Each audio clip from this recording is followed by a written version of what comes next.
Hindu South.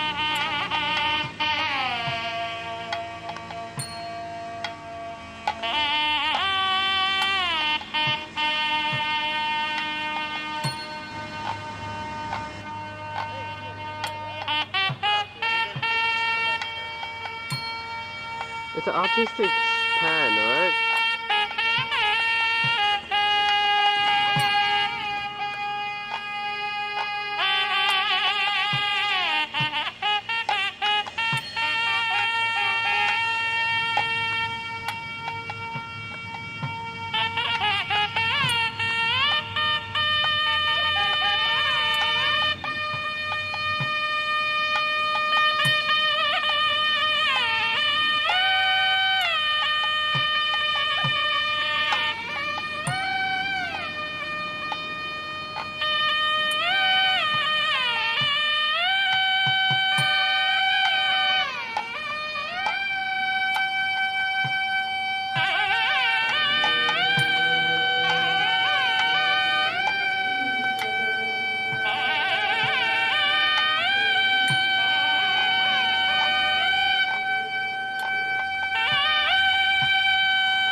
வணக்கம் ஐயா, நான் சிட்னியிலிருந்து ஓம் முருகா கழகத்துக்காக வந்து உங்களை பேட்டி காண விரும்புகின்றேன். உங்களை நீங்கள் அறிமுகப்படுத்தி தயவு செய்து இந்த கோயிலை பற்றி சில விவரங்களை தருவீர்களா? வணக்கம் ஐயா, நான் பிரமசாமி குருக்கள் பேசுகிறேன். எனது சித்தறிவுக்கு இயன்றளவு நான் நீங்கள் கேட்குற கேள்விகளுக்கு பதில் சொல்லிக் கொள்கிறேன். இந்த கோயில் உங்கள் இந்த கோயில் எவ்வளோ காலம் நீங்கள் தங்கி இருக்கின்றீர்கள்? 4 ஆண்டாக கடமையாற்றேன். இந்த கோயிலுக்கு பேர் என்ன? செல்வ விநாயகர் ஆலயம். எங்கே இருக்கின்றது? இது south McLean Brisbane south McLean மாநகரத்தில் இருக்கிறது. இந்த கோயில் எத்தனை வருஷம் கட்டப்பட்டது? 1995ஆம் ஆண்டு கட்டப்பட்டது.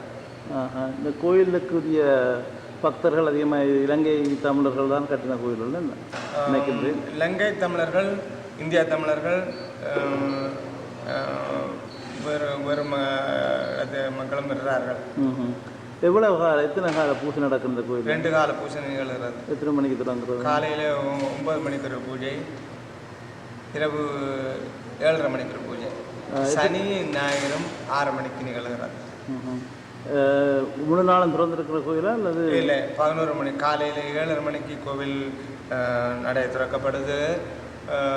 பகல் 11 மணிக்கு பூட்டப்படும். சாயந்தரம் 5 மணிக்கு திறக்கப்படுகிறது. இரவு 8:30 மணிக்கு அடைக்கப்படுகிறது. இந்த வாரத்தில் இந்த கோயில் நடக்கிற நடைமுறைகள் என்ன? வெள்ளிக்கிழமையில் பஜனை எதுவும் நடக்கிறீங்களா? மாதத்தில் ஒரு பஜனை நிகழும். மாத கடைசி வெள்ளி பஜனை நிகழ்கிறது. பிள்ளைகள் வந்து பாடுறாங்களா? யார் பாடுறது? பிள்ளைகள், பெரியோர்கள் எல்லாம் வந்து படிப்பார்கள். திருவிழா இருக்குது அந்த கோயில்? திருவிழா நடக்கிறது? திருவிழா நிகழ்கிறது. மாதாந்திர சதுர்த்தி இருக்கிறது. ஒரு முதல் சித்திர வருஷ பிறப்பு, சித்ரா பௌர்ணமி, அப்புறம் மாசி மகம், பங்குனி உத்திரம், வைகாசி விசாகம், அப்புறம் அதை தொடர்ந்து வைகாசி ஆணி உத்திரம், ஆடி பூரம், ஆவணி விநாயகர் சதுர்த்தி. விநாயகர் சதுர்த்தி ரொம்ப சிறப்பாக நிகழும். ஆவணி விநாயகர் சதுர்த்தி. அதை தொடர்ந்து புரட்டாசி 4 புரட்டாசி சனிவாரம் நிகழும். அப்புறம் நவராத்திரி முடிஞ்ச பிற்பாடு கந்த சஷ்டி முடிந்தால் அதை தொடர்ந்து விநாயகர் சஷ்டி 21 நாள் விசேஷ உபய நிகழும். விநாயகர் சஷ்டி 21 நாள் முடிய திருவம்பாவை இருக்கிறது. திருவம்பாவை காலை 7 மணிக்கு உதயம், காலையில் 5லேருந்து 6:30 மணி மட்டுக்கு நிகழும். திருப்பள்ளி எழுச்சி திருவம்பா 2 நிகழும். மற்றது வருடம் பிறந்து தைப்பொங்கல் வருகின்றது. தைப்பொங்கல் தொடர்ந்து தைப்பொங்கல். அது அந்த கோயிலில் வந்து நடக்கிற இந்த கோயிலுக்கு முதல் தெய்வமாக உள்ளவர் விநாயகர் பெருமாள், செல்வ விநாயகர். செல்வ விநாயகர் என்ற விளக்கம் என்ன? எல்லாரும் சித்தி விநாயகர்ன்றாங்க, வரவ சித்தி விநாயகர், செல்வ விநாயகர் என்றால் இது நம்ம எங்களுடைய ஆலயத்து பேர் செல்வ விநாயகர் பேர். செல்வ விநாயகர் என்று சொல்லப்படுறது செல்வத்தை குறிக்கூறுன்ற அதுக்கு முதல் அதிபதியாக இருப்பான் விநாயகர்னு சொல்லி செல்வ விநாயகர் வச்சுக்கிறோம். செல்வத்துக்கும் அருள் செல்வம், பொருள் செல்வம், கல்வி செல்வத்துக்கும் அவர் வந்தவருண்டே சொல்லலாம். புத்தியும் சித்தியும். மற்றது வேறு என்ன விக்கிரகங்கள் இந்த கோவில் இருக்கின்றன? அபிரகடேஸ்வரர் ஆகிய சிவபெருமான், அபிராமி ஆகிய சிவகாம சுந்தரி, ஏனைய துர்காதேவி, அதைத் தொடர்ந்து ஆஞ்சநேயர், நாராயணர், ஸ்ரீதேவி பூதேவி சமேத நாராயணர், வள்ளி தேவி சேனா சமேத சுப்பிரமணிய பெருமான், பிரம்மா இருக்கிறாரு, அடுத்து சரஸ்வதி, அதை தொடர்ந்து பைரவ பெருமான், அர்த்தநாதீஸ்வரியர், நவக்கிரகங்கள், சண்டேஸ்வர சுவாமி யாவும் நமது ஆலயத்தில் இருக்கின்றன. இந்த ஆலயத்தில் ஒவ்வொரு சுவாமிக்கும் ஒவ்வொரு நாள் விசேஷ நாட்கள் இருக்கின்றது. கந்த சஷ்டி என்றால் நீங்கள் கந்த சஷ்டி முருகப்பெருமானுக்கு, நவராத்திரி அபிராமி அம்பாளுக்கு, அப்புறம் திருவம்பாவை சிவகாம சுந்தரி நடராஜ பெருமானுக்கு, விநாயகர் சதுர்த்தி விநாயகர் பெருமானுக்கு வந்தது. நால்வர்கள் இருக்கிறார்கள். நால்வர்கள். அப்போ குரு பூசை எல்லாம் கொண்டாடுகிறீர்களா? நால்வருடைய பிறந்த நட்சத்திரத்தை கொண்டு அவரவருடைய நட்சத்திரத்துக்கு நாம் ஒவ்வொரு மாதத்திலையும் செய்து வர்றோம். குரு பூசை மாதிரி ஒன்றும் இல்லை. அப்போ குரு பூசை தான். அன்றைக்கு குரு பூசைக்கு விசேஷ பூஜை செய்து வர்றோம். பொதுவாக இந்த கோயிலுக்கு எவ்வளவு பேர் வருவார்கள்? பொதுவாக இப்போ இந்த நாளில் கூட்டம் பெறும். வெள்ளிக்கிழமையும் ஞாயிற்றுக்கிழமையும் கூட்டத்தை எதிர்நோக்கலாம். விசேஷ காலங்களில் நிறைய கூட்டத்தை எதிர்நோக்கலாம். இந்த சாமி உற்சவமூர்த்திகள் இருக்கின்றது. உற்சவ பரிவால மூர்த்திகள் விநாயகர் பெருமான், சந்திரசேகர மூர்த்தம், ராஜராஜேஸ்வரி மூர்த்தம், அப்புறம் வள்ளி தேவி சேனா சமேத சுப்பிரமணிய பெருமான் மூர்த்தம், சிவகாம சுந்தரி சமேத சிதம்பர நடராஜ பெருமான் மூர்த்தம், நால்வர் எல்லாம் உற்சவ பரிவாளராக இருக்கிறார்கள். அப்போ இங்கே சுவாமி வாகனங்கள் இருக்கின்றன. வாகனம் இருக்கின்றன. ரிஷப வாகனம், மயூர வாகனம்,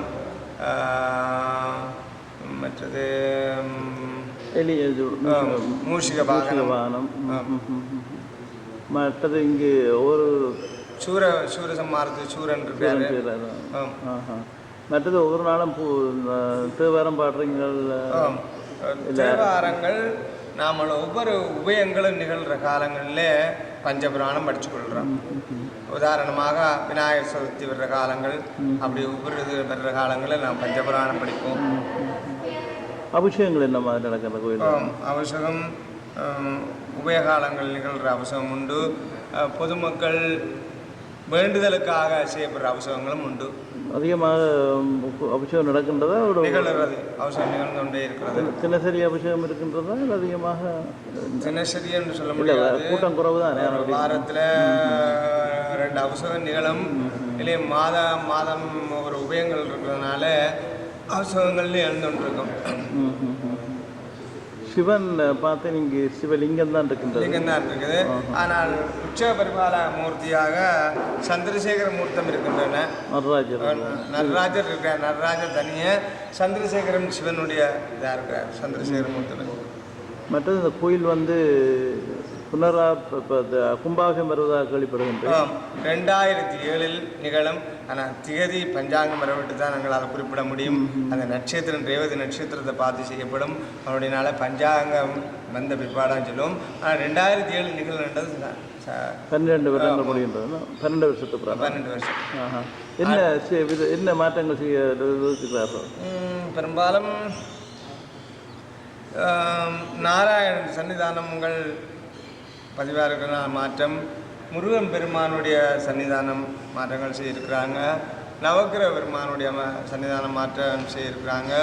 பைரவ பெருமானுடைய கோவில் மாற்றங்கள் செய்திருக்கிறாங்க. வெளியே கூரையும் போட போகிறாங்களா? வெளியே பக்கத்தில் குறைகள் இருக்கிறாங்க. அதைத் தொடர்ந்து பிரசாதம் செய்கிறதுக்கு ஒரு இறைவனுக்கு பிரசாதங்கள் செய்வதற்கும் ஒரு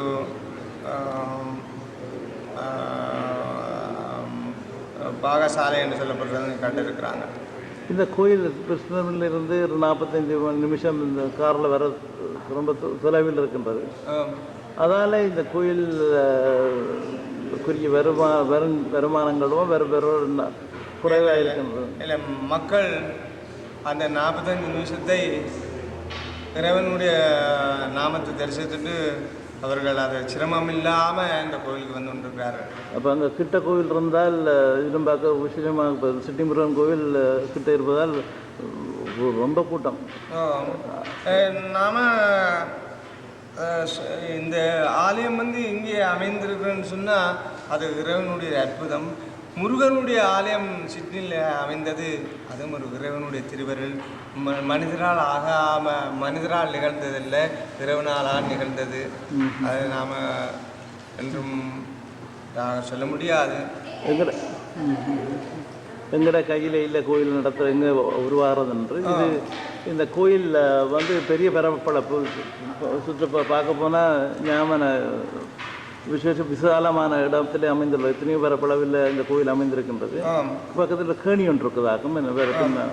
இந்த அவர்கள் இந்த இடத்தை பெருசாக முதலில் எடுத்துக்கிறார்கள். ஒரு காலத்தில் இந்த ஆலயத்தில் மாற்றங்கள் செய்கிற காலத்தில் முதல் அவர்கள் இந்த கோயில் கட்டும்போது பண வருவாய் குறைவாக இருந்ததுனாலும் மக்களும் குறைவாக இருந்ததுனாலும் அவர்களால் பெரிய ஆலயமாக அமைத்துக்கொள்ள முடியவில்லை. எதிர்காலத்தில் நல்ல மாதிரி அமையணும் என்றதுக்காக இங்கே உள்ள மக்கள்கள் இந்த இடத்தை பெருசாக வாங்கியிருக்கிறாங்க. அவங்களுடைய மன பூர்த்தி நிகழும். ஒரு காலத்தில் இந்த பெரிய இடத்தில் பெரிய கோயிலாக அமையும், இன்னும் பெருசாக கட்டுவாங்க. கட்டாயம் அமைய வேண்டும் என்றால் இப்போ பிரிஸ்பனில் அவன் மக்கள் கூடிக்கொண்டே இதை வருகிறார்கள். அப்படியே கட்டாயம் அருள் எல்லா இடமும் இருக்குது. மற்றது இந்த பிள்ளைகள் இங்கே வந்து தேவார வகுப்புல தான் நடக்கிறது, அப்படி தான் நடக்குதா? அல்லாட்டி தேவார வகுப்பு நான் வர முன்னாடி நிகழ்ந்ததா ஒரு அறிவுரை இருக்குது. இப்போ ஒரு சில மாற்றங்கள் நிகழ்ந்துக்கு அது வடிவாக எனக்கு தெரியவில்லை. ஆனால் நாங்கள் பஜனை கூட்டு பிரார்த்தனை செய்து வர்றோம். மாதத்தில் கடைசி வெள்ளி கூட்டு பிரார்த்தனை செய்கிறோம். அதில் ஒரு 15 பேர் வர்றார்கள், பாடல்கள்லாம் படிக்கிறார்கள், சுவாமியை பற்றி பாடல். சனிக்கிழமைகளில் நவக்கிரகங்களை புரட்டாச்சனி ரொம்ப கூட்டம் வருமா? கூட்டம் வரும். அன்னதானம் எல்லாம் நிகழ்த்துறோம். மற்றபடி இந்த புரட்டாச்சனி இந்த நடக்கின்ற காலங்களில் நவராத்திரிக்கும் ஒரு சில கூட்டம் வரும். இங்கே கும்பம் எல்லாம் வைக்கும், நவராத்திரி கும்பம். அப்போ இரவிரவாக விசேஷ நிகழ்ச்சி நடக்குது. அது நிகழ்ச்சி நடப்பதற்கு இடம் இல்லை. இதுக்கு முற்பட்ட 2000க்கு முற்பட்டு நிகழ்ந்ததாக கோவில் பரிவாரர்கள் சொல்லியிருக்கிறார்கள். இப்போ நான் வந்து 2001 பிறகு நிகழ்ச்சிகளாக நாங்கள் ஒன்றும் நிகழ்த்தில்லை. இதுக்கு முன்பதாக நிகழ்த்ததாக நம்ம பரிவார அங்கஸ்தவர்கள் குறிப்பிட்டிருக்காரு. பக்கத்தில் ஹோல் ஒன்று இது கட்டியிருந்தால் அதில் செய்யலாம். அந்த வசதி கொஞ்சம் பிறகு தான் எல்லாம் கூடிய சீக்கிரத்துக்கு பிள்ளையாருடைய திருவிழால் நிகழும் என்ற ஒரு நம்பிக்கை இருக்குது. மற்றது இங்கே ராமேஸ்வர சிலை ஒன்று இருக்கின்றது. அது என்ன விதத்தில் இங்கே அமைந்தது, என்ன காரணத்துக்காக இங்கே இருக்கின்றது? இது இந்த ராமர் கோயில் அமைந்த விடியமையா. நான் 1901ஆம் ஆண்டு தான் இங்கே வந்து இது 1995ஆம் ஆண்டு வைக்கப்பட்டது. இது எப்படி வந்தது, எங்கே வைக்கப்பட்டது, யாரால், இது ராமகிருஷ்ணனுடைய அங்கத்தவரால் வைக்கப்பட்டிருக்கலாம். ஆனால் இது பற்றிய விவரங்கள் எனக்கு தெளிவாக தெரியவில்லை. ஆனால் இந்த இப்போ அந்த இருக்கிறபடியே அவருக்கு ஏதாவது விசேஷமான பூசைகள் ஏதாவது நடக்கின்றதா அல்லது அப்படியே ஒரு விக்ரமா?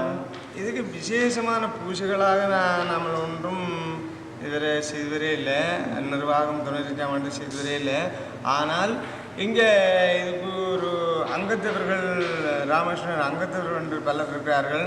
அவர்கள் வந்து ஒவ்வொரு மாதமும் ராமகிருஷ்ணருக்கு உடுப்பெல்லாம் மாற்றி மாலைகள்லாம் போட்டு அதுக்கு உள்ள பக்தி பாடல்கள்லாம் படித்து அதெல்லாம் செய்து வர்றார்கள். பராமரித்து வர்றார்கள்.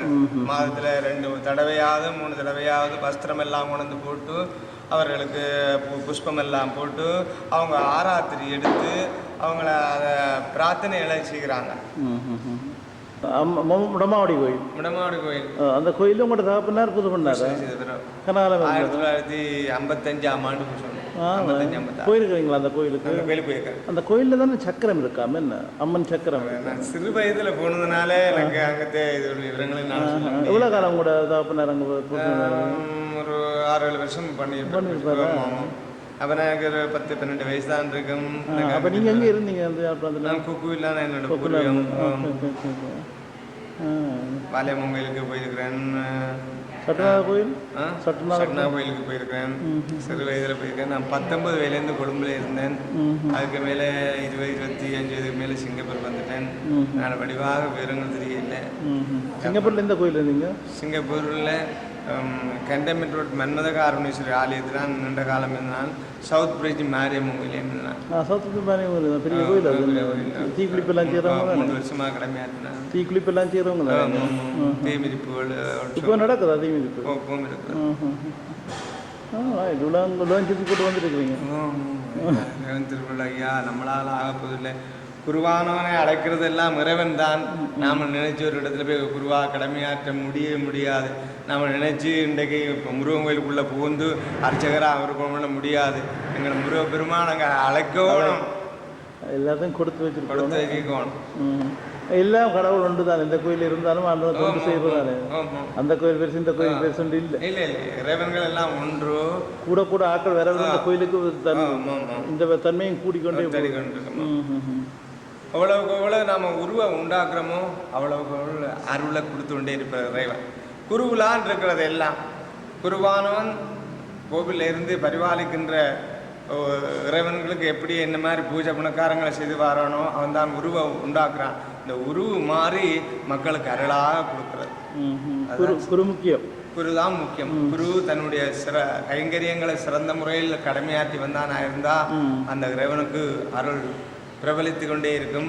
அந்த அருள் மக்களுக்கு ஜொலிச்சு கொண்டிருக்கும். இதுதான் காரணம். நாங்கள் உருவை ஏற்படுத்துகிறோம். நாம் அவருக்கு இந்த மாதிரி என்ன மந்திர பாவனை வேதங்கள் ஆகமங்களை எல்லாவற்றையும் சொல்லி கிரியை எல்லாத்தையும் செய்து நல்ல மாதிரி செய்வோம். இப்போ இங்கே சிட்னியில் மெல்பர்னில் பூஜை பண்ணுறதுக்கும் அங்கே இந்தியா இந்த சிங்கப்பூரில் பூஜை பண்ணுறதுக்கும் வித்தியாசம் இருக்குதா? மந்திர பாவனை கிரிகை எல்லாம் ஒன்று தான் ஐயா. வித்தியாசங்கள் கிடையாது. இந்த உலகத்தில் எங்கே போனாலும் இந்து மதத்தில் உள்ள மந்திர பாவனைகள் பூஜைகள் எல்லாம் ஒன்று தான். திருச்சிற்றம்பலம். தனம் தரும் கல்வி தரும் ஒரு நாளும் தளர்வு அறியா மனம் தரும் தெய்வ வடிவம் தரும் நெஞ்சில் பஞ்சமில்லாததோரினம் தரும் நல்லனை எல்லாம் தரும் அன்பர் என்பவர்க்கு கனம் தரும் பூங்குழலாள் அபிராமி அபிராமி அபிராமி கடை கண்களே. வணக்கம் ஐயா. இப்போ சின்ன பேட்டி தந்ததுக்கு மிக்க நன்றி ஐயா. மீண்டும் இந்த கோவிலுக்கு திரும்பி வர வேண்டும் என்று கூறி இந்த சின்ன பேட்டியை முடிவு. நன்றி ஐயா. வணக்கம். நீங்கள் என்னோட சித்தறிவை நான் உங்களுக்கு குறிப்பிட்டதுக்கு நன்றி, சந்தோஷம், வணக்கம்.